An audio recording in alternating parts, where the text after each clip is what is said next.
Boa noite a todos. Bem-vindos a mais uma palestra do programa Ciências às 19 horas.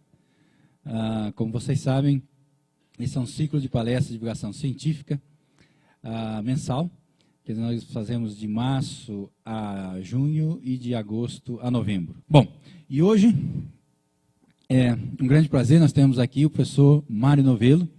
Ele é pesquisador titular do Centro Brasileiro de Pesquisas Físicas, no Rio de Janeiro, o CBPF, acho que todos vocês conhecem. E ele é um especialista em cosmologia, esse é o assunto da palestra dele de hoje. Mas eu gostaria de falar um pouquinho sobre a formação dele. Ele se graduou em física, bom, ele tem uma graduação, foi na UFRJ, na Universidade Federal do Rio de Janeiro, e depois na Universidade de Brasília, em 1965. Ele fez o mestrado no CBPF e o doutorado na Universidade de Genebra, na Suíça. Ele concluiu em 72. E também em 72 ele fez um pós-doutorado na Universidade de Oxford, na Inglaterra. Ele criou o grupo de cosmologia e gravitação do CBPF em 76, e agora, mais recentemente, em 2003, ele participou da criação do ICRA, que é o Instituto de Cosmologia, Relatividade e Astrofísica, que está alojado no CBPF e é um órgão do Ministério da Ciência e Tecnologia. E ele é o coordenador do ICRA. O professor Mário Novello, ele recebeu vários prêmios, vou citar alguns somente. Em 77, o John Simon Guggenheim Fellow.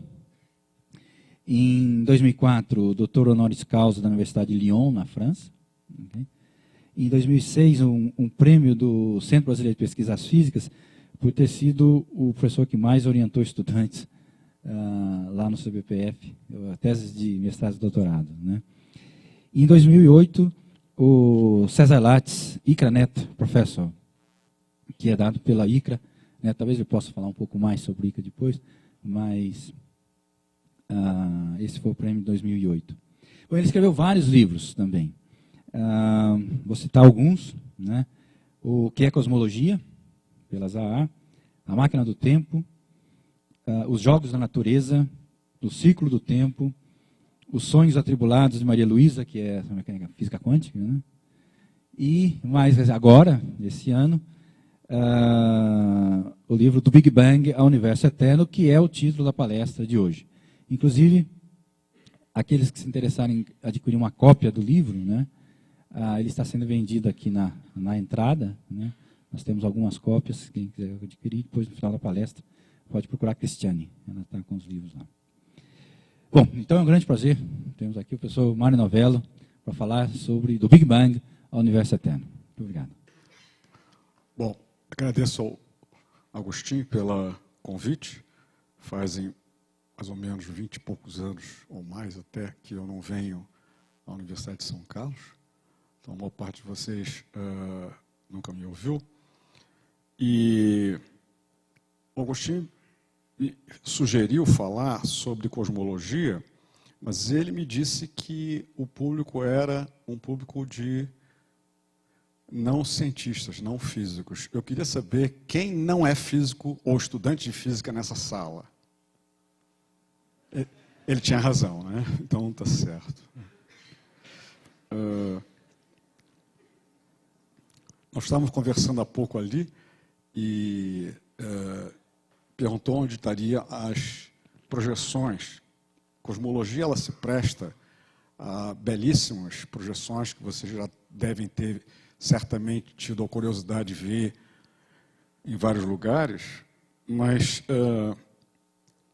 a ideia é talvez tentar fazer uma outra coisa, é tentar discutir um pouco de cosmologia só com a nossa conversa. Vamos ver se a gente consegue fazer isso e se a gente consegue passar algumas questões da cosmologia, não resultados, mas algumas questões que são muito mais interessantes do que um pacote já pronto e feito.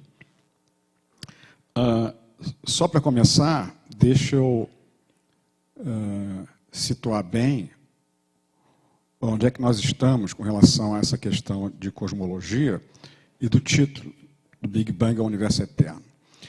Muito provavelmente, a quase totalidade de vocês já deve ter ouvido, lido e visto várias intervenções de pessoas na mídia sobre o Big Bang e que os cientistas teriam provado a existência do Big Bang. Antes de dizer que isso não é bem verdade, deixa eu dizer que a palavra Big Bang, o contexto Big Bang, tem duas conotações bem diferentes. Uma conotação, a gente vai explicar isso daqui a pouquinho melhor, é de que o Big Bang significa que o universo é um processo dinâmico no qual o volume total do espaço varia com o tempo, na verdade aumenta. Se aumenta, ele foi menor no passado e a questão é que ele foi extremamente condensado, esse universo, no passado. Não há a menor dúvida que os físicos demonstraram isso desde os anos 30 até recentemente. A outra conotação, e é essa conotação que a mídia e alguns colegas propagaram, essa é que não é verdadeira, e a gente vai tentar mostrar a vocês por que não é verdadeira. A de que o Big Bang é o começo de tudo. Ou seja, não é verdade que os cientistas provaram que o universo começou com uma grande explosão. Isso não é verdade. Mas é verdade que os cientistas provaram que o universo foi extremamente condensado no passado. Não há dúvidas sobre isso. Mas para chegar a entender um pouquinho essa questão, eu vou ter que falar do que a cosmologia trata no primeiro momento e qual foi a evolução que a cosmologia e a física em geral passou no século XX. A cosmologia tem a pretensão de tratar de tudo que existe: espaço, tempo, matéria, energia. Nós observamos no universo, e nesse momento as galáxias seriam bonitas de ver, a Terra, o Sol, fazem parte do que a gente chama Via Láctea, que é um conjunto muito grande de estrelas, da ordem de algumas centenas de bilhões de estrelas. Bilhões, não milhões. Mas essa Via Láctea, essa galáxia que nós vivemos, o nosso Sol existe, ela é somente uma. E no nosso horizonte observável, e a ideia de horizonte observável tem a ver com o fato de que existe uma velocidade máxima de propagação de qualquer informação, esse nosso horizonte tem da ordem de algumas centenas de bilhões de galáxias. Então nós temos centenas de bilhões de galáxias, e cada galáxia tem da ordem de centenas de bilhões de estrelas. Então essa é a quantidade de objetos materiais com que a gente lida. Mas isso não é tudo. Mas isso dá uma dimensão de que uma estrutura tão grandiosa deveria ser entendida simplesmente pela física, simplesmente através de processos que são grandiosos, de longo alcance. Ora, os físicos, ao longo do século XX, mostraram que para eles, para os físicos, tudo que existe admite uma explicação dentro de 4 forças, e somente 4 forças básicas, que a gente pode dividir pelo seu alcance. Por exemplo, forças de longo alcance, na verdade de alcance das dimensões do universo, infinito se ele for infinito, espacialmente falando, são as forças chamadas elétricas, ou que a gente chama, já há mais de 100 anos, eletromagnéticas, e as forças gravitacionais. As forças nucleares são forças de curtíssimo alcance, que são 2 outras, as fortes e as fracas, que são responsáveis pela estabilidade da matéria e pela desintegração. Então é razoável de entender que no universo feito de átomos neutros, a maior parte das vezes, a maior parte das circunstâncias, as forças eletromagnéticas devem se cancelar.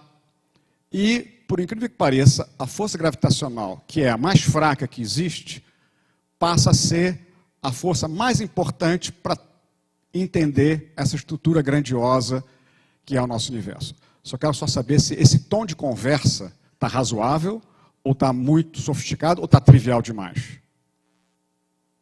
Esse tom não está trivial demais, está razoável. Está dando para entender, mas também a pessoa não boceja, é isso? Tá bom. Então, a dificuldade está que há pessoas que não são físicos e há pessoas que são físicos. Então, manter atento a essas duas comunidades vai ser complicado. Vamos tentar ver. Algumas vezes eu vou ter que falar trivialidades para uns e sofisticações para outros. Vamos tentar ver se é possível conciliar isso. Ao longo do século XX, os físicos fizeram revoluções extraordinárias, fantásticas. Mas há uma parte dessas revoluções, a gente ouve falar e não entende. Nós que não somos físicos, os físicos, as pessoas que não são físicas, não entendem porque elas não fazem parte do nosso cotidiano. Por exemplo, todo mundo ouviu falar que lá nos anos 1904, 1905, várias pessoas, incluindo o Einstein, mostrou que o tic-tac do relógio funciona diferentemente se ele anda com muita velocidade. Eu nunca vi, e provavelmente vocês, e nem nunca vamos ver, o tic-tac diferente desse relógio. Por quê? Porque os físicos dizem, e provam isso, que para que o tic-tac pudesse causar alguma diferença sensível aos nossos olhos, nós teríamos que andar com velocidades fantasticamente grandes, comparadas com a velocidade da luz, que é de 300 mil km por segundo. Ou seja, os tic-tac dos relógios, embora mudem, na verdade não faz parte do nosso cotidiano. Da mesma maneira, lá no microcosmos e no macrocosmos, uma série de novidades apareceram ao longo do século XX que não fazem parte do nosso cotidiano. Por exemplo, daqui a pouquinho nós vamos dar um exemplo característico, mas deixa eu só organizar o processo dizendo: seria espantoso imaginar, ou até seria talvez absurdo dizer, que ao andar, como a gente sempre anda, para o futuro, eu não esteja me afastando do meu passado. Espera aí, como é que é a história? Ao andar para o futuro, eu não estou me afastando do meu passado? Claro que estou me afastando do meu passado, mas a gente vai ver daqui a pouquinho que isso pode não ser verdade em certas circunstâncias que aparecem no nosso universo, pelo menos do ponto de vista formal, teórico. E aí a gente vai entender também por que nós não podemos andar para o passado na Terra. Para entender isso, a gente tem que, de novo, voltar a coisas estranhas. Por exemplo, a força da gravitação, a gravidade, é o que faz cair essa caneta. Mas, na verdade, esse modo newtoniano de perceber a queda da caneta, ele funciona, assim como as propriedades, outras que eu falei, funciona quando estamos em situações normais, convencionais, da dimensão humana. A física newtoniana, ela produziu um conhecimento por observações e experiências que dizem respeito ao nosso cotidiano. Ou seja, baixas pressões, baixas velocidades, baixas temperaturas, baixos campos gravitacionais. Quando as velocidades passam a ser extraordinariamente grandes, os tic-tacs não são mais absolutos, não são mais o mesmo para diferentes relógios. E assim, uma série de propriedades que os físicos mostraram no século XX se afastam da nossa compreensão do cotidiano, porque elas dizem respeito a situações que nós não vivenciamos. Um exemplo concreto. Embora eu entenda que essa queda desse corpo seja o efeito da ação da gravidade da Terra, lá no século XX, o Einstein mostrou que a estrutura é um pouco mais complicada e que nós não percebemos essa complicação porque nós vivemos em regiões na Terra onde o campo gravitacional é muito pequeno.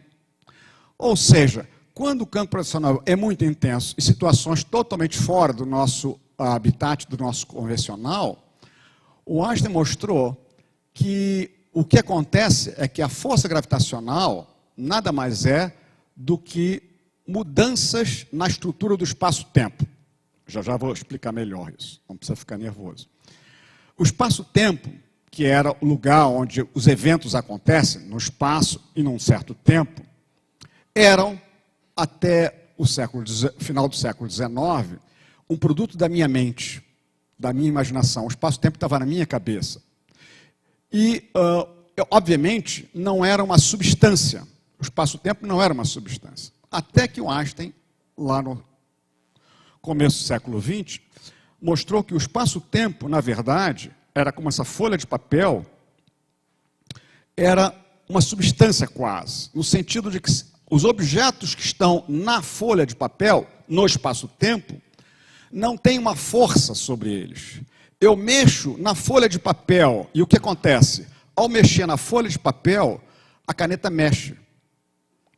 Isso é espantoso, porque a gente não vê isso acontecer aqui. E o Einstein explicou, isso não acontece aqui porque você pode interpretar essa mudança da estrutura geométrica do espaço-tempo em termos newtonianos, a queda de um corpo, quando o campo gravitacional for fraco. Mas quando o campo gravitacional for forte, não é mais verdade. E então tudo se passa como se a estrutura do espaço-tempo fosse mexida pelos corpos materiais e a energia que existe no mundo, e ele atua sobre a caneta, mas não diretamente, não há uma força. Ele atua sobre a geometria do espaço-tempo, sobre a folha de papel. Está dando para entender? É difícil de imaginar isso, como é difícil de imaginar, por exemplo, quando os físicos lá no microcosmo dizem que para ir de um ponto a outro, eu não preciso passar por todos os pontos intermediários. Loucura. Como pode isso?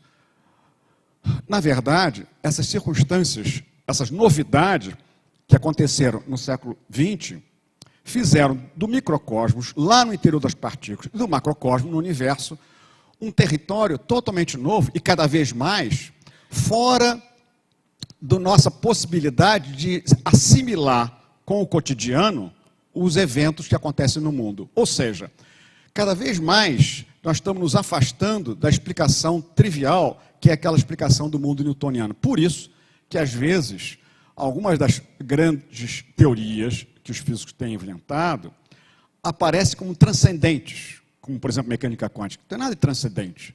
Simplesmente a linguagem matemática que está se usando é de difícil tradução verbal para o nosso cotidiano, por uma razão muito simples, porque a nossa modo de ver o mundo está pautado pela física newtoniana, que está ligado com os nossos corpos.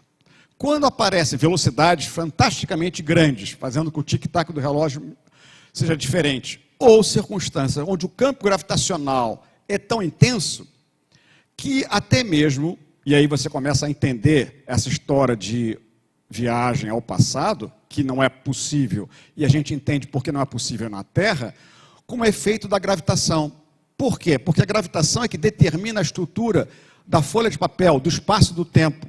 Então é ela que está determinando o que a gente chama de espaço e tempo.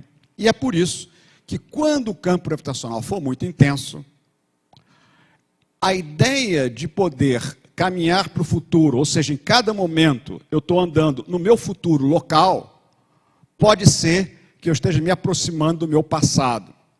Claro está, isso não faz parte do nosso cotidiano, a gente tem até dificuldade de entender, mas o que esse camarada está falando? Porque na nossa imagem mental newtoniana, o tempo é uma linha reta. Para trás é o passado e lá está o futuro. Mas pode ser que a imagem mental seja mais de um círculo. E, na verdade, se for de um círculo, o que você está vendo é que, embora eu esteja me afastando desse ponto, eu estou, no fundo, me aproximando dele. Mas como isso é possível? E, pela primeira vez, exatamente graças a essa nova teoria da gravitação, nova, quer dizer, de 1916, mas que não faz parte ainda do nosso cotidiano, nem mesmo universitário, a maior parte das universidades brasileiras e no mundo não dão isso como parte do currículo da física, essa visão einsteiniana da gravitação, pela primeira vez apresenta uma resposta que não é simplesmente aquela resposta ligada com paradoxos lógicos que sempre existiu ao longo da espécie humana de por que a gente não pode voltar ao passado. Por exemplo, faz essa experiência hoje lá com seus amigos ou com seus parentes quando chegar em casa depois dessa palestra. Você chega e pergunta, escuta uma coisa, por que a gente não pode voltar ao passado?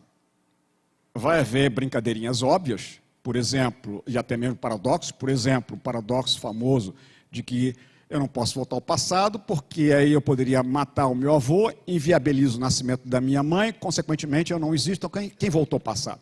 Isso é uma estrutura lógica que tem outro tipo de explicação que não tem nada a ver com a física. A física tem a ver outra coisa. Eu posso voltar ao passado se a estrutura do espaço-tempo o permite, e a gente entende por que a experiência de voltar ao passado nunca faz parte da nossa história, nem nunca fará no futuro. E a razão é quase trivial. Nós não podemos voltar ao passado porque o campo gravitacional da Terra é fraco. Caramba! Será que eu entendi bem? Nós não podemos voltar ao passado porque o campo gravitacional da Terra é fraco. Significa que se nós tivermos uma situação onde o campo gravitacional é muito intenso, seria possível voltar ao passado nessa situação? E a resposta é sim, faz parte da teoria da gravitação que o Einstein estabeleceu. Enquanto essa teoria da gravitação for verdadeira, essa possibilidade existe e a gente entende por que então, ao mesmo tempo que nós não podemos voltar ao passado na Terra, nós entendemos isso, a nossa experiência mostra isso, e a gente entende por que é possível, em princípio, voltar ao passado em circunstâncias onde o campo gravitacional for muito intenso. Isso é só para dar uma ideia das novidades que, ao longo do século XX, os físicos montaram, tanto lá no microcosmos quanto no macrocosmos. Mas nós estamos interessados aqui em discutir o macrocosmos. Ou seja, vamos voltar um pouquinho o que eu falei. Então você tem uma grande quantidade, uma enorme quantidade de galáxias, de estrelas dentro das galáxias, e uma só força para descrever esse processo, a força gravitacional. Por quê?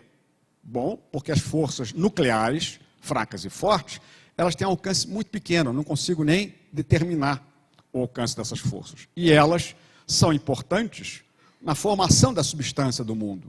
Elas são importantes em várias circunstâncias.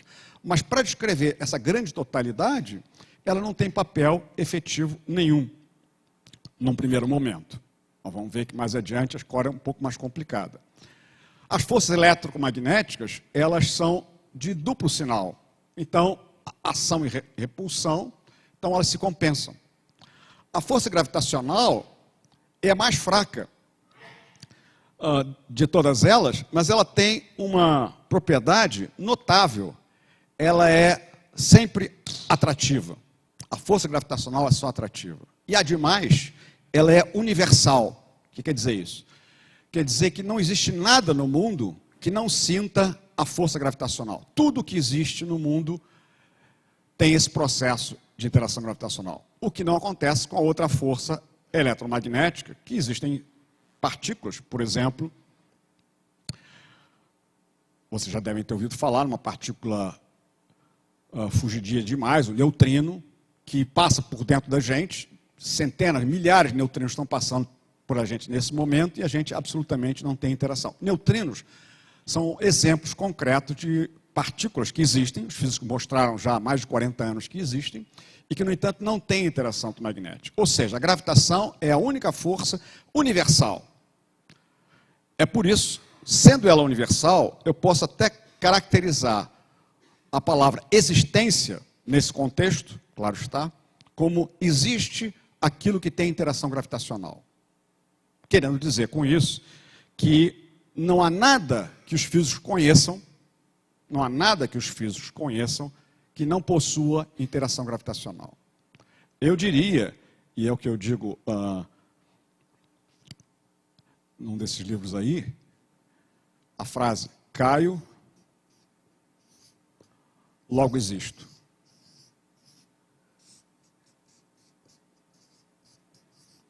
Querendo dizer com isso que não existe nenhum processo na natureza que que escapa à ação gravitacional. E é por isso que eu posso, de uma certa maneira, pensar a gravitação como ligada à própria estrutura do espaço-tempo, porque ela é universal. Então, se eu mexo na folha de papel, se eu mexo no espaço-tempo, dizia o Einstein, eu estou fazendo um efeito sobre os corpos que existem no mundo, todos eles. Eu faço um efeito sobre a folha de papel, o espaço-tempo. Você vai dizer, não estou vendo nada. Quando você deixa cair a caneta, não vendo espaço nenhum. De novo, é a mesma coisa. É porque, como o campo gravitacional da Terra é muito fraco, a linguagem que a gente vai usar para descrever essa estrutura é aquela newtoniana. Ou seja, a física newtoniana, ela é uma aproximação, descreve razoavelmente bem interações gravitacionais, desde que o campo gravitacional seja fraco. Para nós, o campo gravitacional é muito forte, porque impede a gente de voar. Mas isso é simplesmente tomando o nosso ponto de vista. Mas do ponto de vista da estrutura que a gente chama universo, é extremamente fraco. De novo, eu queria saber se já perdi todo mundo ou se esse tom de conversa ainda está razoável. Está razoável esse tom de conversa? Ou... Muito bem. Então, com isso, o Einstein fez a relatividade especial, que é uma teoria que fala exatamente dos tic-tac dos relógios, é uma obra coletiva. A física, em geral, é uma obra coletiva. A física não é uma obra de uma pessoa. Newton só pôde ser Newton porque tinha Tycho Brahe, Kepler, uma porção de pessoas dando o substrato para ele. Qualquer atividade é uma atividade social, uma atividade coletiva. Algumas pessoas têm uma singularidade, por alguma razão, e a gente gosta de ter, de uma certa maneira, um ídolo, né? Já que a gente não tem mais ídolos em outros lugares, como Pelé, Garrincha, esse pessoal, a gente tem o Messi, né? Tudo bem. Nós gostamos de ter ídolos. Mas a relatividade especial, essa revolução dos relógios, lá do começo do século XX, era uma obra coletiva. Mas a gravitação, a ideia de pensar que a estrutura do espaço-tempo, na verdade, é o que acontece quando uma interação gravitacional acontece, essa ideia é genial de uma pessoa só, que foi o Einstein. E a gente vai ver as consequências que isso produz no nosso universo. Deixa eu só perguntar ao Agostinho, quanto tempo eu tenho, Agostinho, para a palestra? De 1 hora. Quando eu comecei? Já falei meia hora? Caramba, tá bom. Então temos que encurtar histórias. Vamos pular imediatamente para como. Eu espero ter dado uma ideia da seguinte coisa. Primeiro, que a física moderna, eu quero dizer, ao longo do século XX, ela se afastou cada vez mais de um modo simples, que eu chamaria dialeto newtoniano. O dialeto newtoniano é o modo pelo qual os físicos, desde o século XVI, XVII, XVIII e XIX, descreviam as observações, o contexto que a gente chama a física, as observações naturais que aparecem no mundo. De novo, isso porque nós vivíamos nesse cenário com baixas pressões, baixas velocidades, baixas temperaturas, baixa intensidade de campos gravitacionais. Então, tudo isso fazia parte de um cenário mental que é o nosso cotidiano. Esse é o nosso mundo newtoniano. Mas no século XX, eu estou repetindo isso, o que aconteceu é que lá no microcosmos e no macrocosmos, uma revolução aconteceu. E a gente vai se ocupar aqui dessa revolução que aconteceu, que foi a grande mudança na interpretação do processo de interação gravitacional, que dessa maneira era um modo newtoniano de ver, para o modo do Einstein de ver, que é, na verdade, mexo no espaço-tempo. E, obviamente, nenhum de nós pode imaginar como é que o espaço-tempo se mexe dessa maneira. Isso os físicos mostraram através das suas equações e consequências, e a gente tem que acreditar nisso porque há um monte de observações que comprovam que esse modo de perceber a realidade da interação gravitacional está correto. Mas então a primeira coisa que o Einstein fez, e a primeira coisa que qualquer físico faz ao produzir um novo modo de descrever a interação gravitacional é aplicar no universo. Havia um modo, a cosmologia newtoniana, digamos assim, que descrevia o universo, obviamente não nos termos que a gente hoje conhece, ou a cosmologia newtoniana era extremamente reduzida, as observações eram muito menores, claro está, do que nós temos hoje. E o modo newtoniano não descreve de jeito nenhum o que as observações nos últimos 100 anos mostraram. E para isso nós temos que olhar para a nova teoria da gravitação que o Einstein fez. E ali acontecem coisas muito estranhas, porque vocês já devem ter ouvido falar na ideia de buraco negro. Não vou falar de buraco negro, mas só para dar um exemplo concreto de um processo onde a interação gravitacional é tão intensa, tá bom assim essa voz?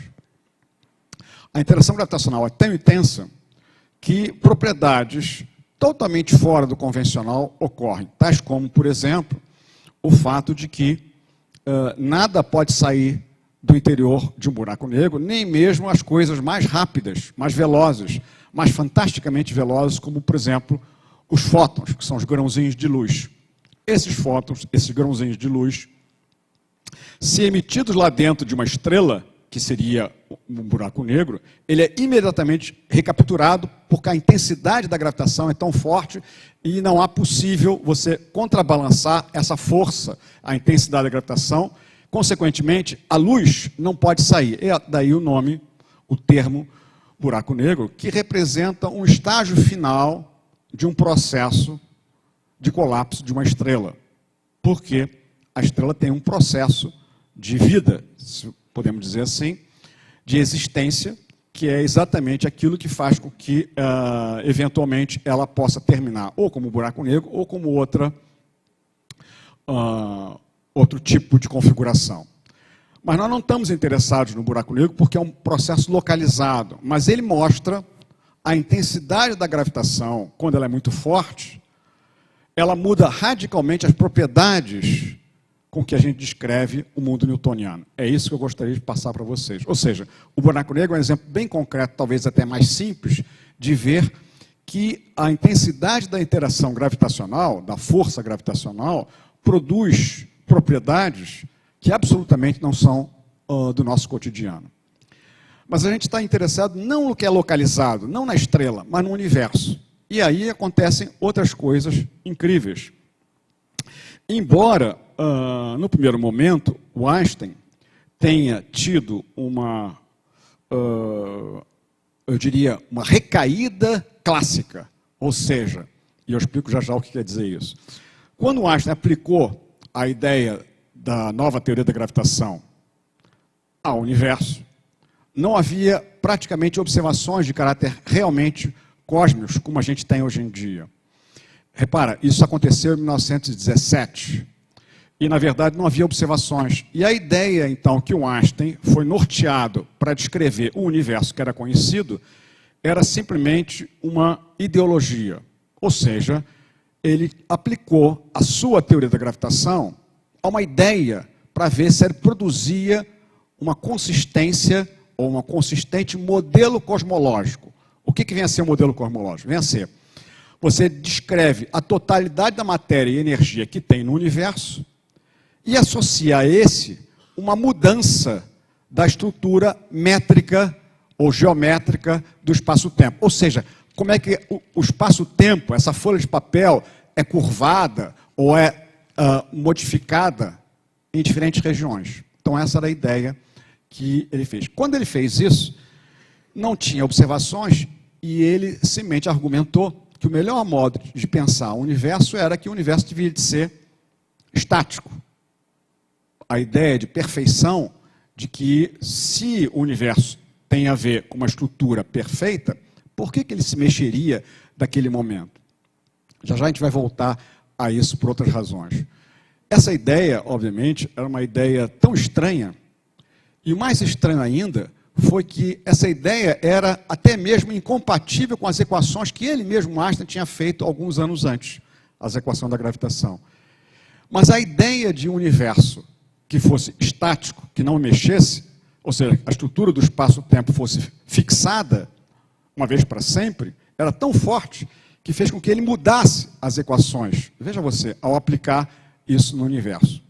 Mas eu não estou interessado nessa história, estou interessado no que aconteceu logo em seguida, em 1919, quando um físico russo, talvez o mais importante nome da cosmologia ao longo do século XX e ainda hoje, mostrou que as equações do Einstein podiam representar um universo que tinha um processo dinâmico, um universo cujo volume total aumentava com o passar do tempo. Claro está, há uma série de hipóteses associadas nesse modo de escrever, mas eu não tenho tempo de entrar nesses detalhes. Mas, grosso modo, a ideia mais simples era de que o universo era uma espécie de superfície de uma bola de soprar, só que ao invés de ter 2 dimensões como uma bola de soprar, seria 3 dimensões. É difícil de imaginar? Claro que é difícil de imaginar. Mas vamos ficar nas 2 dimensões. Você pega uma bola de soprar, e essa imagem foi feita pelo Gamow em 1945, mas eu ainda acho que é uma imagem que, pelo menos para as pessoas que estão fora da área, é uma imagem muito forte, e eu acho que ela passa exatamente a informação que eu quero passar. Foi George Gamow que fez isso em 45, ou seja, 50 anos. Mais do que 50 anos. O que ele disse é o seguinte: pega uma bola de soprar e põe nela pontinhos e começa a soprar. O que vai acontecer com os pontinhos? Você está vendo, os pontinhos vão se afastar homogeneamente uns dos outros. Não há nenhuma força entre os pontinhos, simplesmente porque a superfície da bola está variando, tá certo? Os pontos estão se afastando uns dos outros. E é exatamente o que acontece no nosso universo. Só que ao invés de ter essa superfície bidimensional, eu tenho uma superfície a 3 dimensões. É difícil de imaginar, é difícil. Mas a ideia é exatamente essa, porque essa superfície bidimensional, se você olhar, ela não tem um centro. Ela simplesmente é homogênea. Os pontos estariam homogeneamente distribuídos, seriam galáxias. As galáxias estariam homogeneamente distribuídas no universo. E estariam se afastando uma das outras. E não precisa de força, não há nenhuma força entre elas. O que está acontecendo é que o espaço-tempo inteiro está sofrendo esse processo de variação de volume. Está dando para entender isso ou não? Porque realmente é um tour de force, como dizem os franceses. Vocês, eu, qualquer pessoa tem dificuldade de entender, porque nós somos objetos a 3 dimensões, e aquela esferinha da bola, a gente só entende ela, a bola de soprar, porque a gente vê ela embebida no espaço a 3 dimensões, aí é fácil. A gente vê sempre a bola, a gente não vê a superfície só, a gente vê a bola mergulhada no espaço a 3 dimensões. Só que a gente não pode fazer o mesmo se a gente está querendo ter uma ideia do espaço a 3 dimensões. O espaço é essa bola a 3 dimensões que é homogênea. E realmente, ao longo do século, ao longo dos anos 30, 40 e mais adiante em 60, se mostrou que é verdade que o universo é um processo em expansão, que há uma estrutura homogeneamente distribuída, ou seja, que as galáxias estão se afastando exatamente como se houvesse alguma coisa sendo soprada nessa bola, ou seja, o volume total do espaço varia, e lá nos anos 30, isso foi comprovado observacionalmente. A teoria de Friedman é de 1919, levou mais de 15 anos para ser feita a primeira observação de que talvez o universo fosse realmente um processo em expansão, e mais de 50, lá só nos anos 60, é que realmente se teve a comprovação de que o universo era um processo de expansão. Eu vou ter que pular desde 1919 até o finalzinho do século XX, porque meu tempo é curto, talvez a gente possa voltar a perguntas, mas a ideia de que o universo era um processo dinâmico criou imediatamente uma imagem mental, e como lá nos anos 40, quando essa imagem mental foi divulgada de uma maneira bem geral, naquela época, lembra, havia uma Segunda Guerra Mundial em questão, havia alguma coisa com bomba atômica, e a física atômica falava da desintegração da matéria. E isso já era um conceito que tinha sido passado para a sociedade, que não tinha ficado só nos laboratórios, e essa ideia de desintegração foi utilizada, no primeiro momento, por um belga chamado Lemaitre, e mais adiante por outras pessoas, como o próprio Gamow e Companhia Limitada, de que o universo tinha tido uma explosão primordial, onde tudo teria saído, e é por isso que a gente vê hoje o universo variando o seu volume. Antes de mais nada, como os físicos depois se deram conta bem facilmente, não pode ser identificada como uma explosão. Isso é uma ingenuidade. Eu ia dizer bobagem, mas me disseram que eu não posso dizer bobagem. Tá bom, uma ingenuidade colocada. Por quê? Porque uma explosão, o conceito de explosão é alguma coisa localizada, geograficamente localizada. Ela tem um centro, onde uma granada explode, uma bomba explode.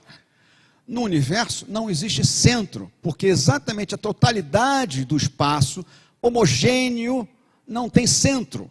Não há centro nessa superfície. Não, cuidado, não identifique com o centro da esfera que você está imaginando no espaço da três dimensões. Pega só a superfície. Só a superfície. Na superfície não há centro. Todos os pontos são absolutamente iguais.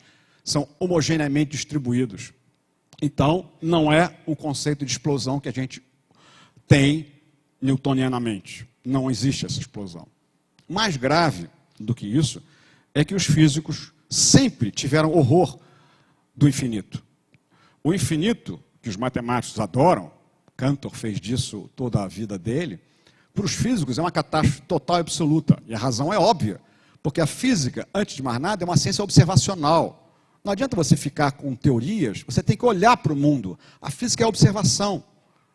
E é por isso que a palavra infinito causa um arrepio, porque nenhum físico, nenhum de nós, em qualquer ciência, pode medir uma quantidade infinita. Por quê? Porque nós somos quantidades finitas e toda observação é o resultado de uma observação finita no espaço e no tempo. Ou seja, quando o universo estivesse concentrado num ponto, significaria que a densidade de energia do universo era infinita. Outras quantidades também seriam infinitas. Quantidades essas que seriam, em princípio, observáveis. Se é infinita, eu não posso nunca observar. Então, se o universo tivesse tido um começo infinito, significa, tão simplesmente, que o universo que a gente vive não é racional, não admite uma compreensão racional completa pela ciência. E então eu perco meu emprego, vamos dizer assim.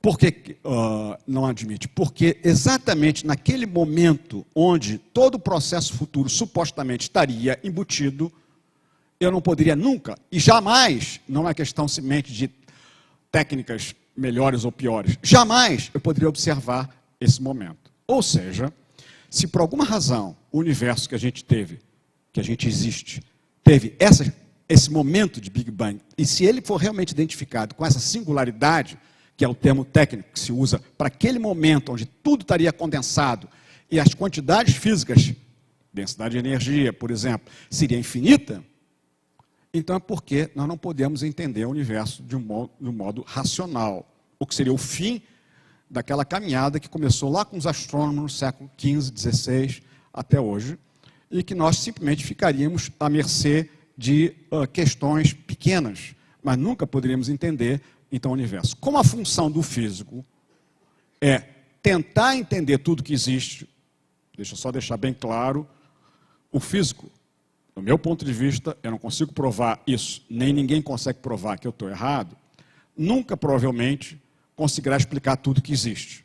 Mas a função do físico, ou do cientista em geral, é tentar explicar tudo que existe. Essa é a nossa função, esse é o caminho que a gente faz. Consequentemente, a função do cientista nesse universo Big Bang, identificado com o começo, há uns poucos bilhões de anos, esses bilhões de anos tem a ver com o fato, eu posso fazer um gráfico. Eu não vou botar nenhuma equação, mas gráfico eu acho que eu posso fazer.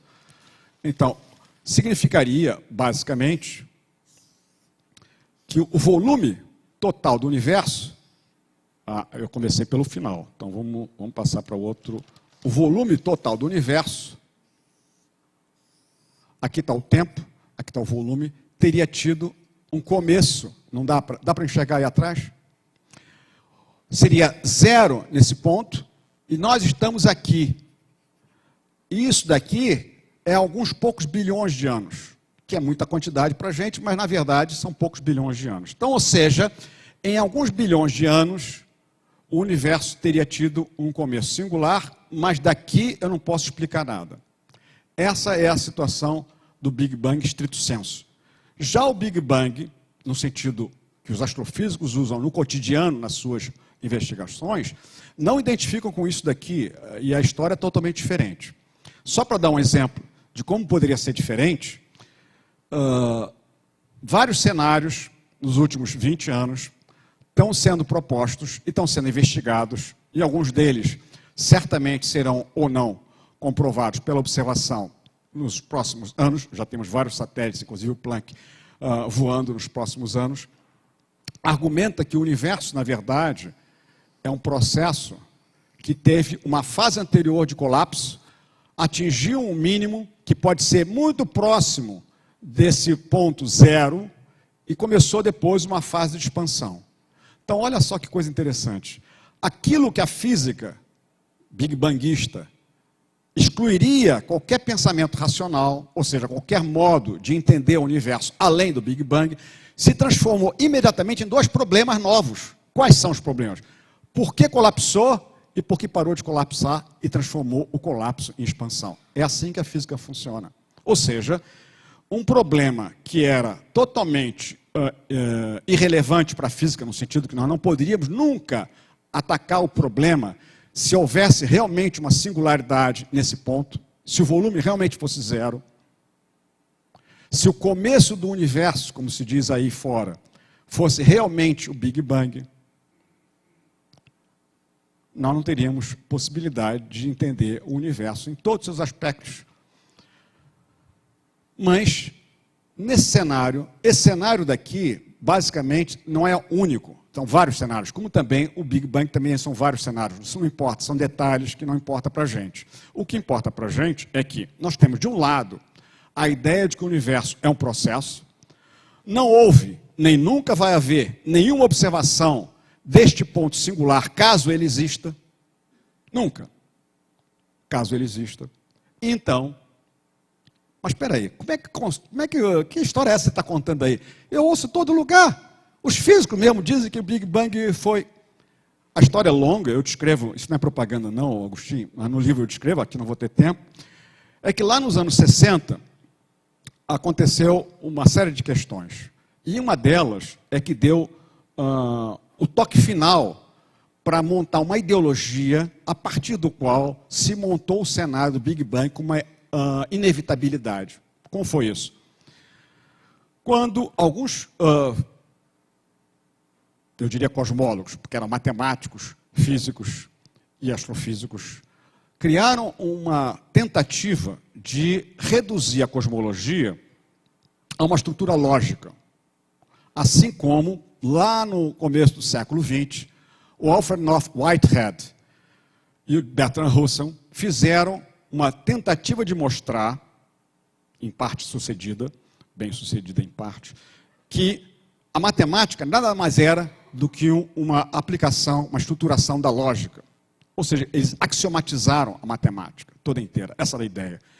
E, lá nos anos 60, os ingleses, porque todos eles eram ingleses, da escola de Oxford, tentaram mostrar como se pode axiomatizar a cosmologia, ou seja, montar um cenário matemático ideal, a partir do qual, com algumas poucas observações, você poderia descrever se haveria ou não um momento de singularidade, é o termo técnico. Um momento em que tudo que existe estaria concentrado num ponto. Eu estou simplificando demais a questão, mas acho que eu preciso simplificar. Mas, basicamente, sem nenhuma coisa errada, digamos assim, mas simplificadamente, o que eles tentaram mostrar, eles montaram um teorema matemático, argumentando que se certas condições fossem satisfeitas, então esse momento de singularidade seria inevitável. Está claro? Não importa qual é o teorema, mas o teorema matemático eles mostraram que, sob certas condições, esse ponto singular, onde todo o volume estaria concentrado, é inevitável. Ora, um teorema não é o gosto freguês. Ou ele está certo ou está errado. E o teorema dele está certo. Então, a partir daí, montou-se toda uma ideologia, isso aconteceu no final dos anos 60, e desde então montou-se toda uma ideologia mostrando que era inevitável a existência de uma singularidade, chamada singularidade primordial, a partir do qual, como se for uma explosão, o universo teria começado. Ora, o ponto, e aí chegamos à ideia do que aconteceu recentemente, quando os físicos, os astrônomos mostraram que o universo é um processo não só em expansão, como ainda por cima parece estar acelerado. Ou seja, isso é estranho, e vocês vão compreender comigo por que é estranho. Olha só, a gravitação é só atrativa. Já é estranho que o universo esteja em expansão, já que eu digo, e vocês disseram e aceitaram, que o único processo no universo capaz de explicar essa expansão é a gravitação. Já é estranho que a gravitação tenha produzido um processo em que aparentemente é uma repulsão. Tá bom, vamos aceitar porque isso pode ser condições iniciais. Mas agora você está me dizendo, e a observação dos últimos 10 anos, 15 anos, mostrou que não somente é um processo de expansão, como está acelerado. Aí já é demais. Está acelerado significa que a ação da matéria e da energia que está lá dentro, ao invés de estar puxando para segurar essa expansão, está empurrando para fora, como se fosse repulsão. Daí, como os astrônomos, os astrofísicos, cosmólogos, físicos, não entendiam isso, criou-se uma imagem mental sobre a existência de novas formas de energia no universo, chamada energia escura. E é isso que você ouve quando se diz há energia escura no universo, e os físicos não sabem a matéria que existe no universo, porque nós não sabemos sequer o que é essa energia escura.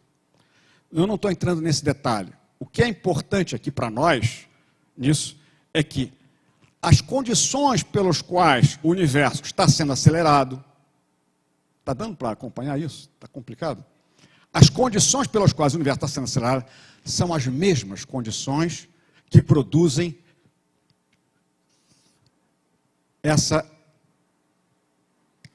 que evitam a singularidade inicial. Ou seja, vou repetir, as condições pelas quais o universo está acelerado violam aqueles teoremas de singularidade que os ingleses tinham mostrado nos anos 60. Ou seja, por razões totalmente diferentes, os cosmólogos hoje em dia estão voltando a pensar que talvez no nosso universo, embora os teoremas sejam verdade, é um teorema, não tem essa história de é verdade ou falso. Ou o teorema está verdadeiro ou não é. O problema está que as condições pelas quais esses teoremas seriam aplicáveis ao nosso universo, tudo indica que não são realmente aplicáveis no nosso universo. Consequentemente, a ideia alternativa ao Big Bang passou a ser importante e passou a ser considerada como sendo a boa ideia para examinar o que teria acontecido nesse momento. Está claro isso? Então, por um lado, está dando para entender, espero eu, por que a comunidade dos físicos aceitou a imagem do Big Bang. Esquece essa bobagem de explosão, mas a ideia do Big Bang, que o universo todo tinha sido extremamente condensado num ponto. Por que foi isso? Porque tinha a sustentá-lo ideologicamente um belíssimo teorema matemático que dizia que certas condições sendo satisfeitas, a singularidade, esse começo singular era inevitável. Mas, por outro lado, 40 anos depois, se mostrou que as condições de aplicação do teorema não se aplicam ao nosso universo. Consequentemente, a conclusão do teorema não segue. Consequentemente, não é verdade que a força gravitacional descrita por Einstein tenha necessariamente que ter uma singularidade inicial. Está claro isso? esse é o ponto que eu gostaria de voltar algum dia depois a discutir com vocês. Hoje não vai dar mais tempo, porque, claro está, o gostoso da história é a continuação. O que colapsou e por que parou de colapsar? Mas antes é preciso destruir, ou pelo menos minimizar, a péssima influência de anos e anos, na verdade mais de 40 anos, e de TV Globo, e etc, etc, em revista Veja, em cima de nós todos, pobres coitados, de que o Big Bang teria sido mostrado pelos cientistas como sendo o começo do mundo. Balela. Bobagem. Desculpe dizer. Balela. Não foi demonstrado nada disso. Mas, de novo, eu insisto em dizer que a conexão, o termo Big Bang, se significa que foi extremamente condensado, isso está correto. Isso é observação. Não tem dúvida sobre isso. O outro é ideologia. Não tem nada a ver. Como essa ideologia passou para a comunidade, isso não é problema meu, é problema da sociologia científica. Se tiver algum sociólogo, ele que discuta isso, não é meu problema. Então, só querendo mostrar a vocês um cenário da cosmologia que, de repente, era fechada. A cosmologia começou com o Big Bang, quase uma religião. Não tem nada contra a religião, isso é outra história. Mas na física, a gente não pode... porque já aconteceu isso agora eu vou falar um pouquinho para os físicos. Os físicos sabem que havia um problema semelhante no eletromagnetismo. Quando lá no começo do século XX, os físicos começaram, um pouquinho antes da famosa mecânica quântica aparecer, havia um problema com o elétron. O elétron é uma particulinha que tem a propriedade de ser extremamente estável, é altamente estável. E ele tem carga. E esse elétron cria um campo eletromagnético. E toda a pergunta era o que acontece com o campo eletromagnético do elétron sobre ele mesmo. E aí você descobria duas coisas. Se o elétron fosse uma bolinha, problemas. Ele não podia ser tão estável quanto é, por várias razões. Mas se ele fosse um ponto, problema. Porque ao longo da linha de universo, ou seja, ao longo da sua história, ele seria singular, o campo seria infinito. Mário Schember, Leite Lopes, Dirac, várias pessoas estudaram isso classicamente. Mas, do ponto de vista, o que a história mostrou é que esse problema foi transcendido. Por quê? Porque se disse assim, mas você está fazendo a pergunta errada. Você não pode ter um elétron só no mundo. O elétron tem o que a gente chama de circunstância, já que os argentinos estão dominando o cenário da... Ou seja, o elétron, na verdade, tem o mundo onde ele está, o environnement, o mundo onde ele está. E quando você leva em conta esse mundo, essa singularidade ao longo da linha do universo deve desaparecer. Só que essa solução não pode se aplicar ao universo. Por quê? Porque, supostamente, o universo é único. Vamos com calma com o multiuniverso, né?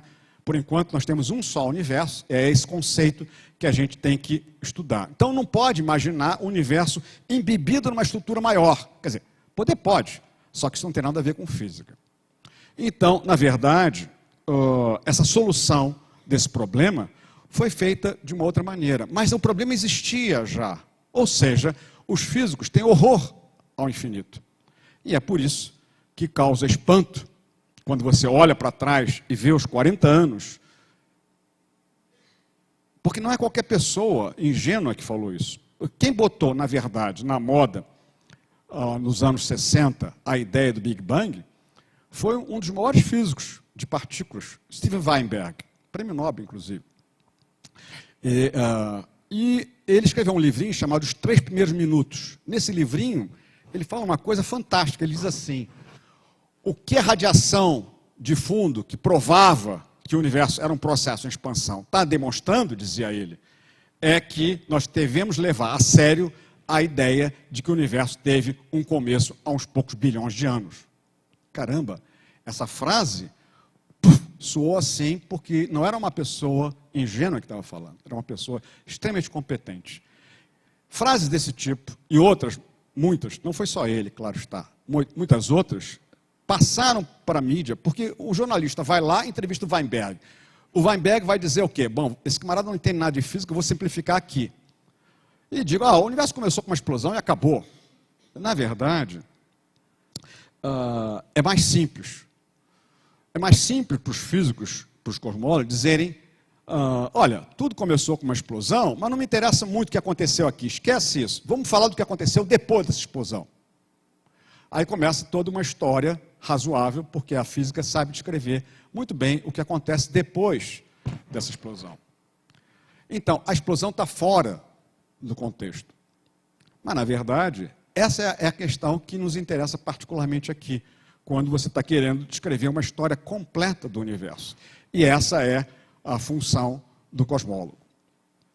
Então, eu só queria deixar claro para vocês que hoje em dia a cosmologia é não somente uma questão trivial de ver qual é a quantidade de matéria que tem no mundo, ou coisa parecida, mas é uma questão que está lidando com conceitos, que está mexendo muito com todos os conceitos que a gente tem ao longo da física. Ao examinar o processo que deu origem a esse colapso, ao examinar por que esse colapso foi invertido, você tem toda uma nova física por trás, e essa nova física se baseia no que está acontecendo nos dias de hoje na física, ou seja, a aplicação do que acontece na nossa vizinhança ao universo como um todo. E a coerência dessas leis, quer dizer, na verdade a cosmologia, ela demonstra, sim ou não, a coerência total das leis da física. Ou seja, será possível que a gente pode realmente montar um cenário completo do universo que não pare na ideia de uma singularidade? Você diz, mas espera aí, você está me propondo uma coisa mais catastrófica ainda, você está pondo isso aqui para o infinito? Você está pondo isso aí para um tempo lá no infinito passado? Bom, isso é uma questão para o próximo seminário. Eu terminaria aqui.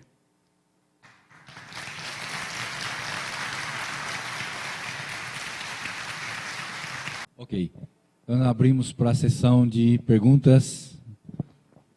Você disse que tem alguns satélites, alguns experimentos que eles vão fazer que podem provar essa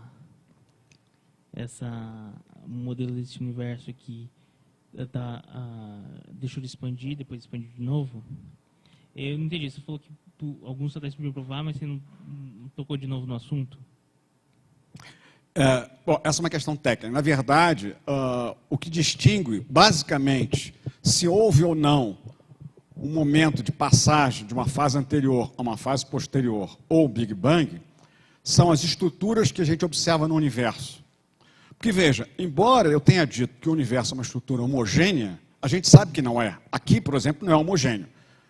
Então, em certas escalas, há inhomogeneidade. A Terra, o Sistema Solar, as dimensões para que se pense homogêneo o espaço é muito grande.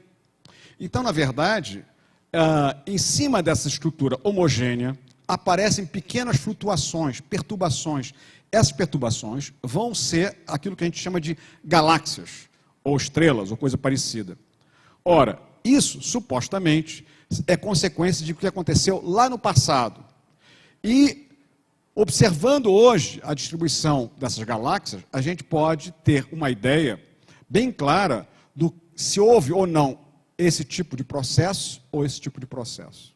Ou seja, a decisão entre os dois não é uma questão de gosto, é uma questão de observação. E isso faz parte do jogo da física o tempo todo. Professor, eu entendo que a singularidade é impensável. Mas, por um outro lado, a segunda opção também não é impensável? Veja você, como eu respondi para ele, não é uma questão de gosto.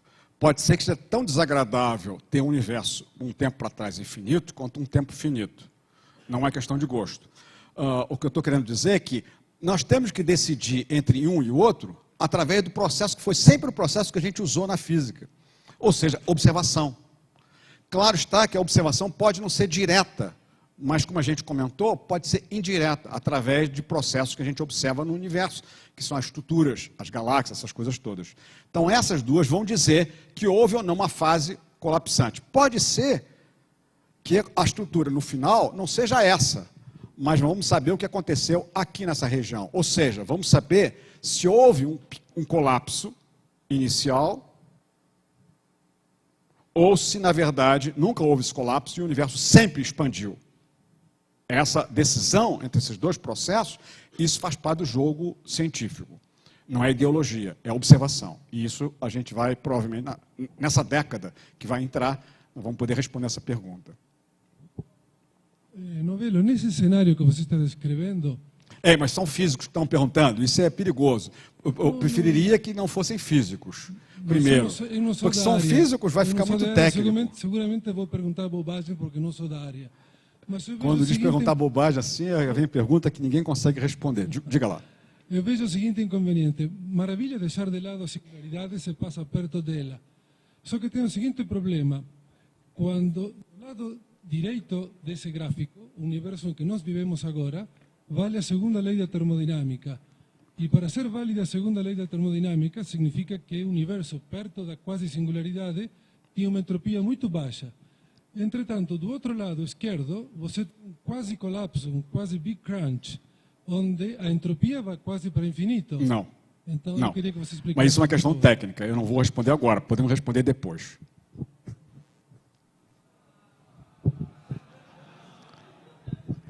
Na verdade, a história é muito mais complicada do que pode parecer. Nós não sabemos sequer se essa configuração pode se aplicar às leis da termodinâmica convencionais no equilíbrio.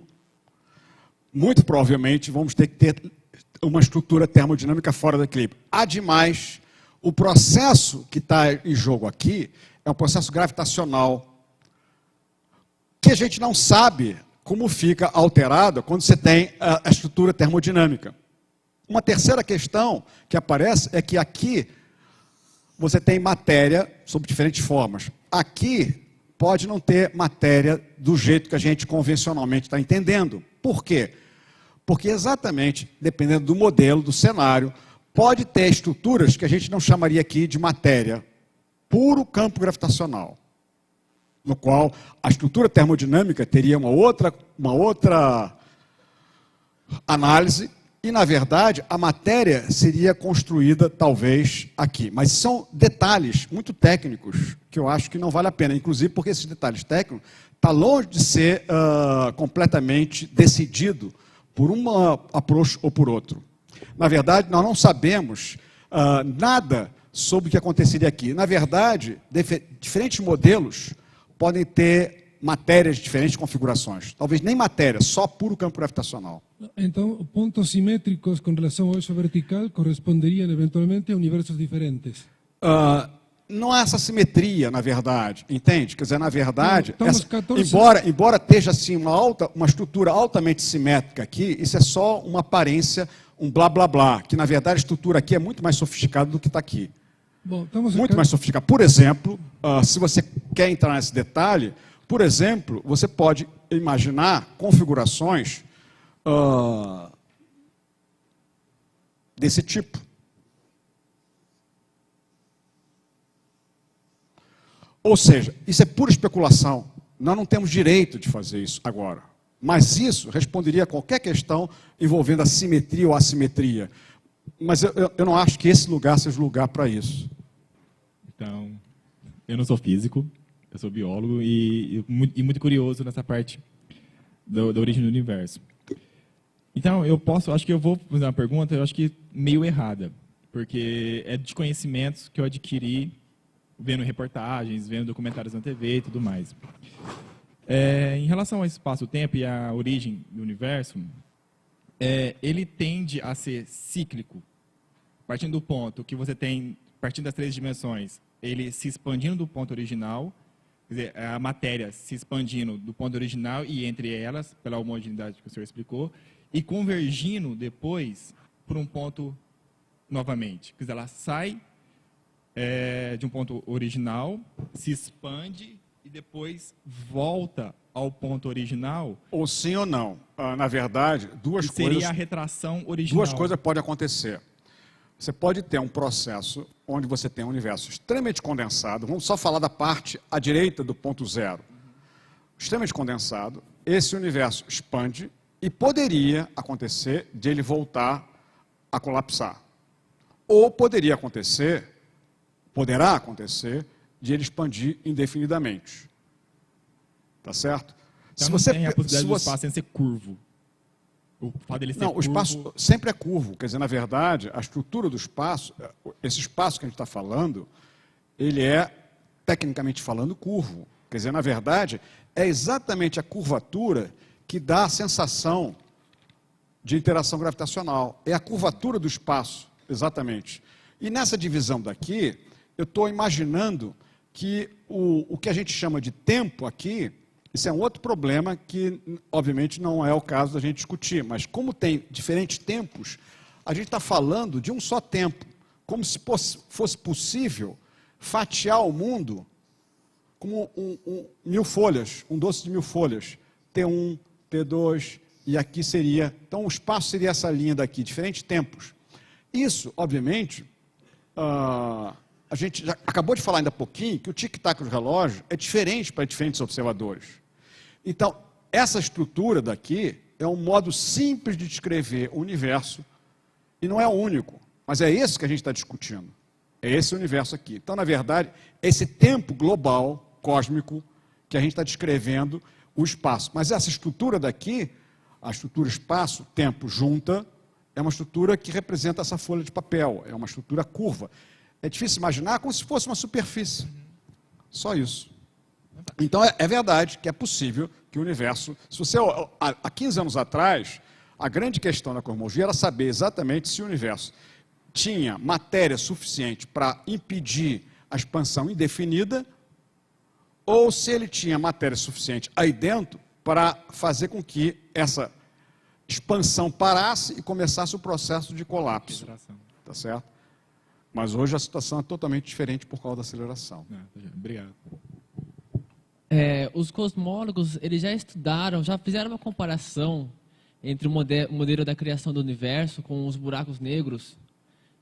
No caso, o buraco negro ele vai adquirindo tanta densidade que ele fica num ponto tão pequeno e depois, o que acontece com o buraco negro? Ele se expande novamente? Tecnicamente falando, sim. Sim, existe uma analogia muito grande entre esse universo do Friedman e um buraco negro. Tecnicamente, sim, é possível. Há uma analogia muito grande. A história é um pouco sofisticada, mas é possível. Boa noite, professor. Hoje o senhor está tendo a satisfação de proferir palestra aqui para a 38ª universidade no ranking mundial, né? A minha área é a área médica. E eu vejo que a medicina ela evoluiu um pouco a partir do momento em que alguns aparatos foram desenvolvidos e puderam capacitar a capacidade diagnóstica. Por exemplo, microscópios. Há tempos atrás não existia isso, então tudo era um certo curandeirismo. Hoje, microscópio de varredura consegue identificar rapidamente qualquer tipo de vírus, né? O senhor falou dos objetos que hoje estão indo ao hiperespaço para poder conceituar o nosso universo. O senhor disse que o nosso universo é único. Entendo isso como sendo uma singularidade. Um autor, Mikio Kaku, entende que nós temos 10 elevado a 500 universos. Isso ele escreve no seu livro O Hiperespaço. Que tipo de objeto nós devemos desenvolver e trabalhar melhor para poder acelerar esse tipo de pesquisa, né?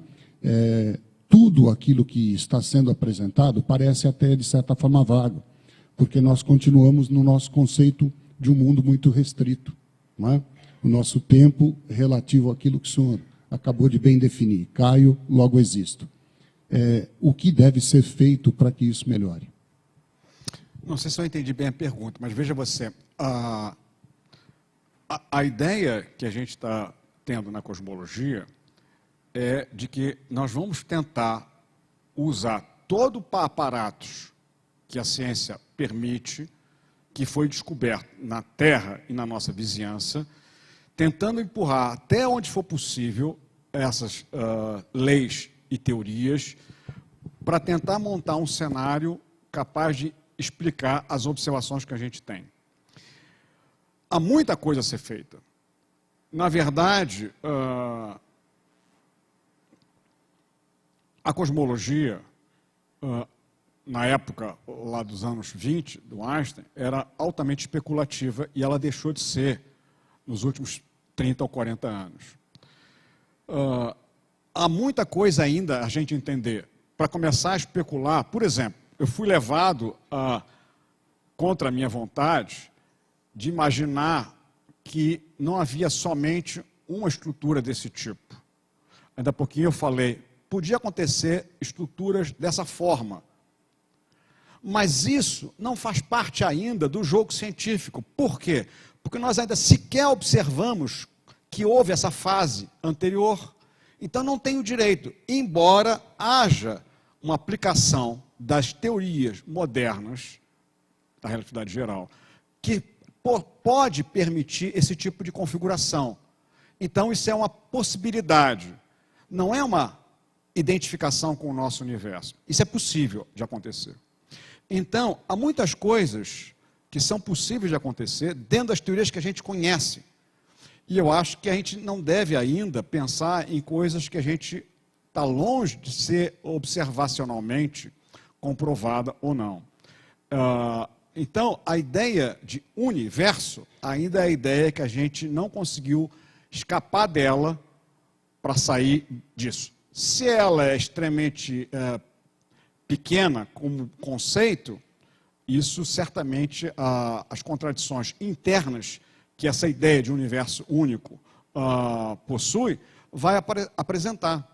Assim como, por exemplo, na teoria do elétron. O elétron isolado era uma ideia que, em princípio, era possível. Depois se viu conta de que as dificuldades que ele traz são enormes e são artificiais.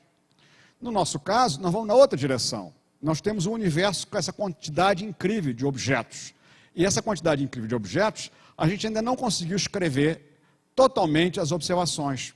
Então, enquanto nós não conseguimos entender essas observações, enquanto essas teorias não forem, digamos assim, comprovadamente por observações postas de lado, não há ainda território para ir além, não só desse universo, como de outras coisas. A melhor intenção seria investir em elementos de captação de frequência eletromagnética ou nessas partículas que permeiam o espaço? Na verdade, essa é uma questão técnica de novo. Eu vou responder, vocês gostam, né? Porque ainda porque eu não quis responder, o pessoal lá reclamou, então eu vou responder tecnicamente ali. Na verdade, eu acho, pessoalmente, que o eletromagnetismo vai sofrer uma mudança radical nos próximos anos, graças à cosmologia, parecido com o que aconteceu lá no começo, quando se descobriu a junção da eletricidade com o magnetismo.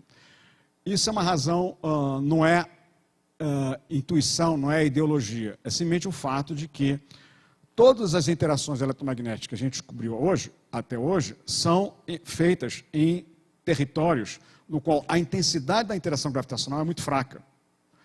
E uma coisa que a gente consegue mostrar facilmente é que quando você tem intensidade gravitacional muito forte, outros modos de interação entre os próprios campos em questão são excitados. Ou seja, a eletrodinâmica deixa de ser linear. Então você entra num território, embora haja eletrodinâmica não linear em vários processos que a gente conhece. Aqui nesse laboratório se faz processos não lineares de eletrodinâmica. Mas, na verdade, eu estou falando de uma outra estrutura envolvendo, não esse tipo de eletrodinâmica não linear, mas envolvendo campos gravitacionais intensos. Nós estamos apenas começando a examinar isso. Nós, quer dizer, os físicos. A ideia toda, então, seria a gente tentar aprender sobre aquele primeiro instante, ou pelo menos o instante em que o universo passa a voltar a expandir. Voltar, se ele estava antes. Passa a se expandir. Na verdade, essa não é uma questão, porque a maior parte dos colegas astrofísicos não consideram sequer esse um problema relevante. Okay. A maior parte das pessoas... Não, o relevante é, por exemplo, a abundância dos elementos químicos que tem no universo. Isso a gente pode explicar. Basta que você tenha um universo extremamente condensado. Então, várias questões. Mas, obviamente, é a mesma questão de eu procurar uma moedinha aqui debaixo dessa luz, sabendo que ela caiu ali atrás.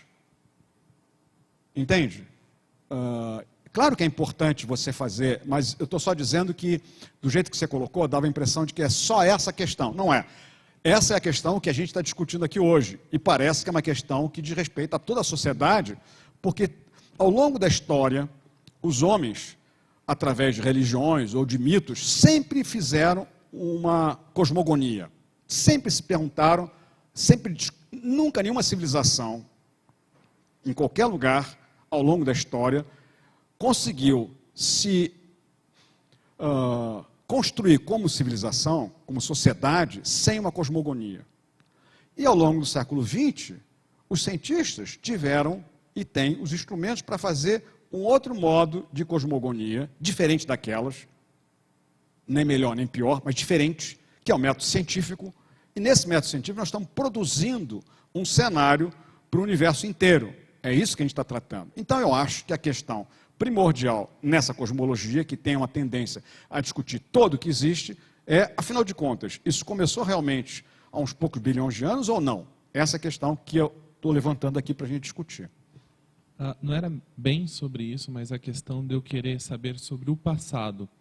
Porque eu gostaria de a pergunta em si é, para eu conseguir medidas que me falem, me deem informação sobre o passado, a única forma que eu tenho é ter um modelo, obter medidas do momento atual e verificar se a extrapolação para o passado vai ou não de encontro com esse modelo. Existe alguma outra forma? Porque me dá a impressão, inclusive com aquela história do teorema inglês, que você verifica que as hipóteses não são satisfeitas o fato de ser acelerado e tudo mais.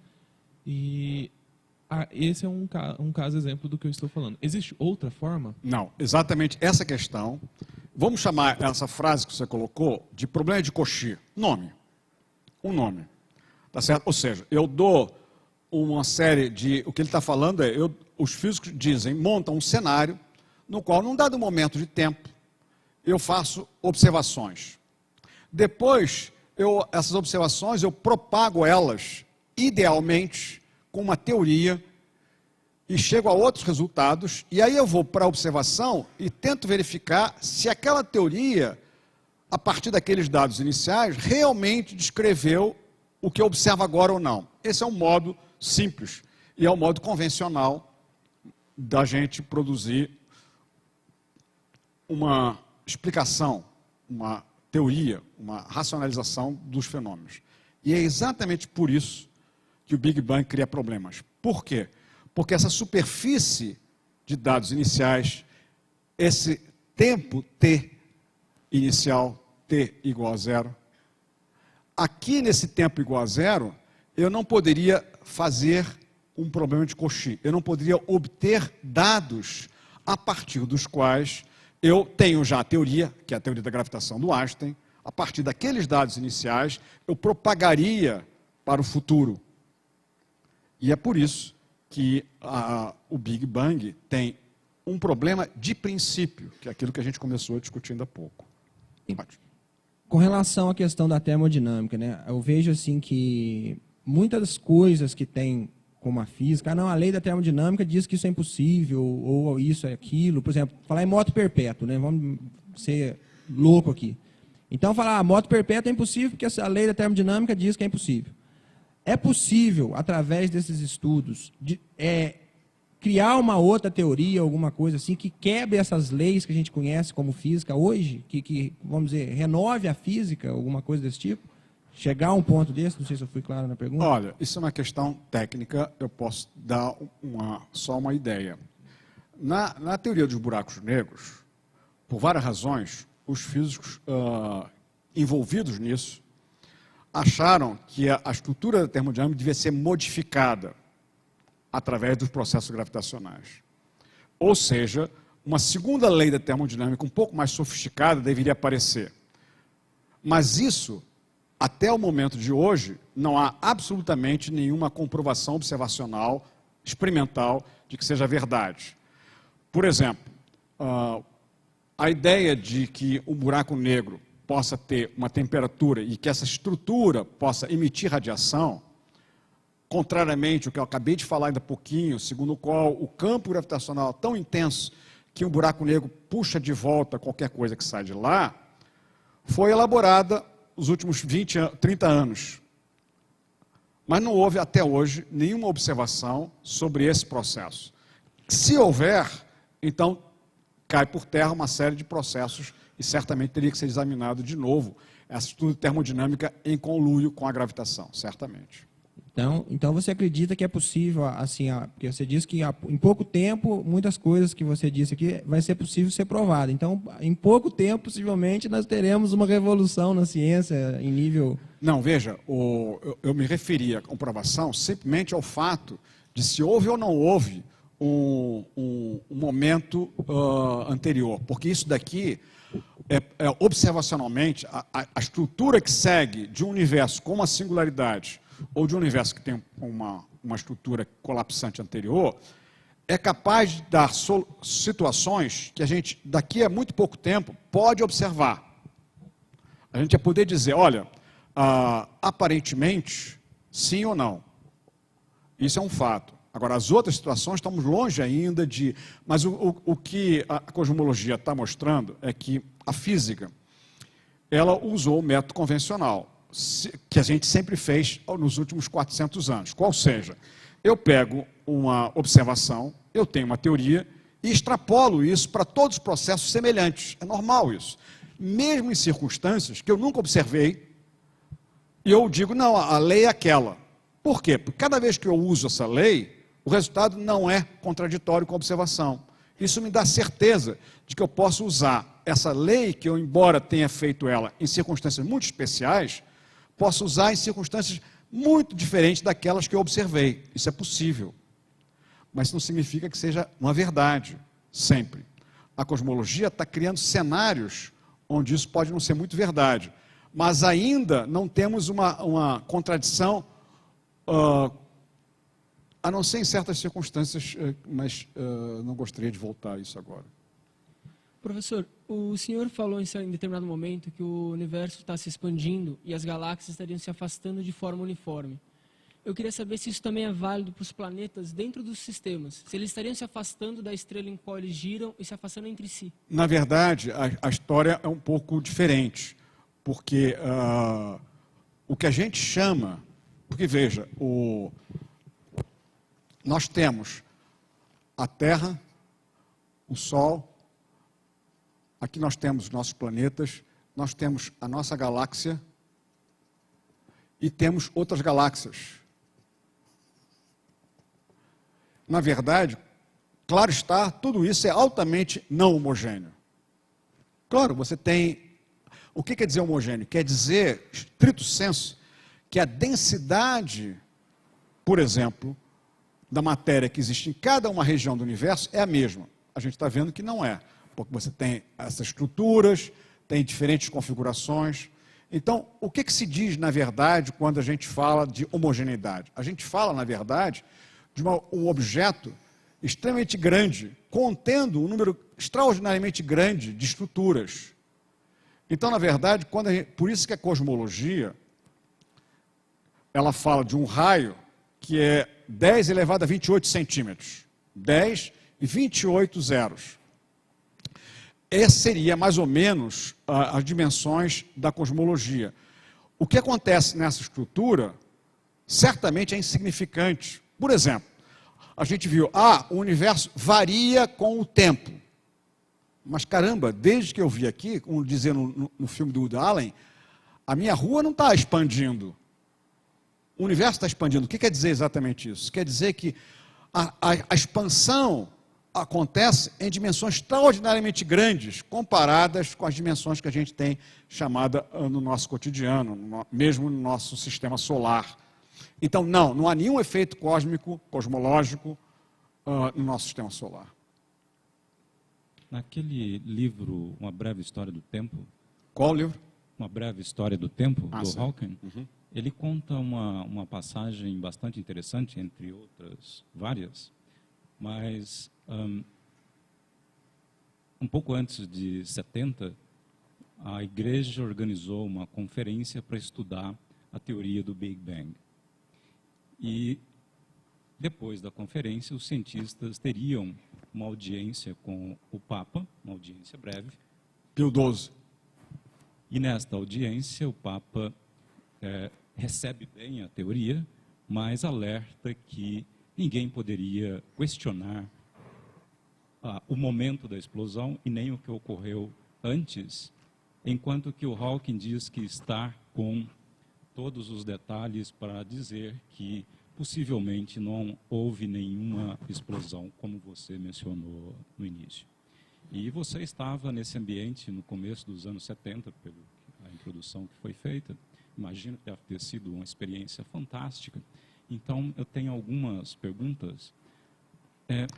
Na verdade, nós estávamos no mesmo grupo, porque todo esse grupo, Hawking, Penrose, Hindler, eu era estudante nessa época, todos eles estavam no guarda-chuva do Dennis Sciama, que era, na verdade, o grande astrofísico que deu origem ao grupo de Oxford. Pois bem, e o Hawking, então, coloca nesse livro que o que poderia impedir essa explosão inicial seriam as leis da mecânica quântica se fundindo com a relatividade geral. Então, a primeira pergunta, talvez técnica, é: ainda se acredita que essa fusão é realmente, de fato, o caminho para impedir esta explosão inicial? Deixa só essa questão. Primeiro, a resposta é não. E vários físicos brasileiros, inclusive, mostraram que quando você põe processos quânticos, embora mesmo não completamente resolvida, porque o processo quântico da gravitação é uma outra história ainda não totalmente resolvida, mas quando você casa um pouquinho a gravitação com um processo quântico, você pode ter modelos com singularidade e pode ter modelos sem singularidade, mostrando que o problema não é simplesmente a passagem para a quantização. Repara que quando você quantizou o elétron, você não resolveu o problema da singularidade. Por causa do princípio de incerteza, você simplesmente transcendeu o problema deixou de existir. E a outra pergunta: você tem conhecimento de como a igreja está vendo esses últimos resultados? Veja você, eu estava numa reunião no ICRANET, na verdade, onde nós temos cooperação, como falou Agostinho, em Pescara, que fica na Itália, no Adriático. E nessa reunião, alguém me mostrou um texto que tinha saído no Osservatório Romano, que é de um responsável, exatamente o diretor do jornal do Observatório Romano, falando sobre a seguinte frase. Isso foi em 2008 e saiu publicado em 2009, ou seja, não é uma coisa de 50 anos atrás com o Papa, é uma coisa atual. E ele disse a seguinte frase, está lá no Observatório Romano, e eu cito nesse livro, textualmente. A frase diz mais ou menos o seguinte, que a Igreja considera a teoria do Big Bang como sendo a boa explicação científica do universo. Por curiosa coincidência, nessa comissão que eu estava lá em Pescara, esse rapaz representava o Vaticano, porque eram 4 países, o Vaticano, a Itália, a Armênia e o Brasil. E eu representava o Brasil. E ele estava lá. E eu disse para ele, escuta, eu achei extremamente desagradável você ter dito isso, aí eu expliquei as razões que eu falei aqui.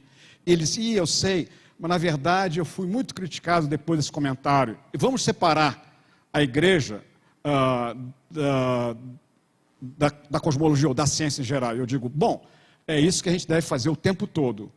Então, na verdade, essa opinião pessoal dele não tem nada a ver com o que a gente está discutindo aqui. Nada.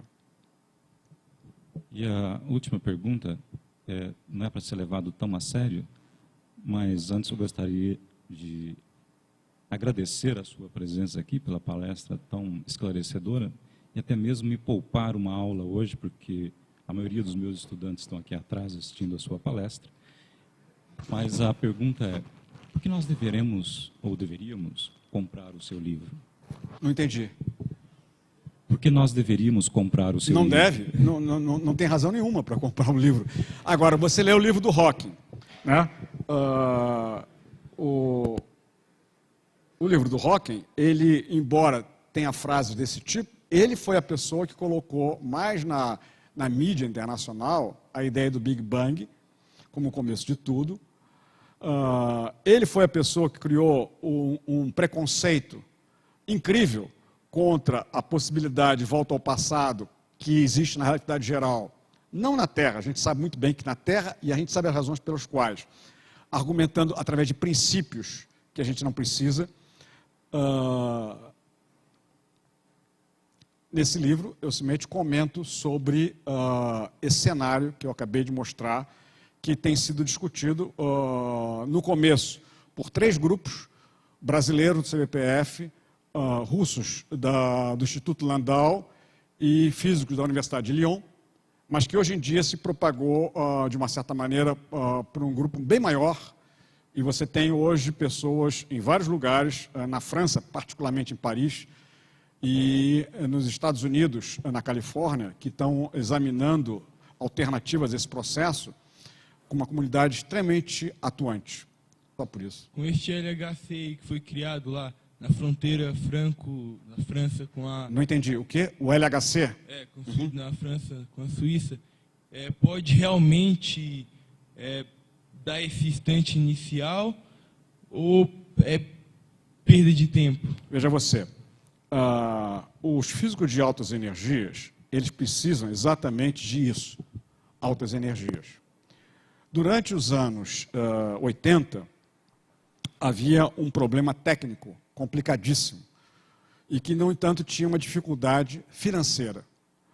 Qual é o problema técnico? Era de saber várias questões que os físicos de partículas não conseguiam, a não ser através de teorias que não tinham sido testadas. Então, naquela época, no final dos anos 70, eles puseram a ideia de fazer um imenso laboratório, nos Estados Unidos primeiro e depois na Europa. Foi vetado isso. Então, o que aconteceu? Houve uma migração desses físicos de altas energias para a cosmologia. Por quê? Porque a cosmologia mostra que existem situações lá no universo primordial, aquela extremamente condensado, onde as energias são extraordinariamente elevadas.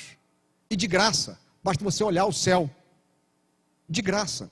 Então, é por isso que você entende por que durante os anos 70, 80, 90, houve uma migração, a sociologia científica faz isso, estuda essa migração para a área da cosmologia. Isso dito, o que vai acontecer agora? Porque, finalmente, depois de quase 40 anos, construiu-se um grande laboratório, por alguma coisa com 10 bilhões de dólares, da ordem de grandeza, para testar exatamente teorias cuja intensidade de energia envolvida são extraordinariamente altas.